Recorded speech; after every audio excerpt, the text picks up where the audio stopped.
Je m'appelle Loïc Seven et je suis stagiaire et organisateur de visites au musée America Eagle Beach.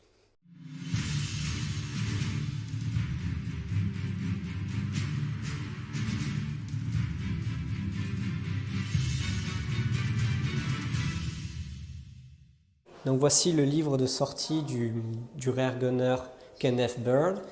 Dans celui-ci, on observe beaucoup d'éléments, notamment en fait, il va écrire toutes les sorties qu'il va effectuer.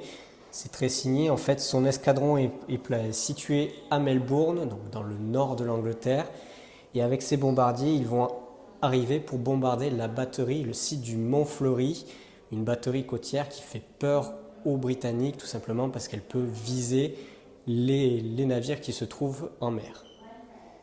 Donc cette batterie, malgré le fait qu'elle soit inachevée, il faut la détruire. Donc les Britanniques vont y envoyer 120 bombardiers de type Halifax, des bombardiers lourds qui vont avoir pour but de détruire cette batterie. Sur ces 120 bombardiers, vous allez en avoir 101 qui vont réussir à trouver leur cible, 19 vont se perdre, ne pas trouver leur cible, et sur ces 120 bombardiers, vous allez en avoir 2 qui vont être perdus par tir ami.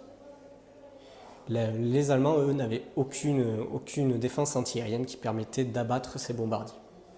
Donc ici, sur ce carnet, on peut voir que Kenneth Bird est inscrit qu'il sort le 6 juin à 2h35 du matin de sa base à Melbourne, pour ensuite, pour une opération au Mont Flory, avec une faute d'orthographe, et en dessous, il va marquer Invasion Day, donc le jour de l'invasion.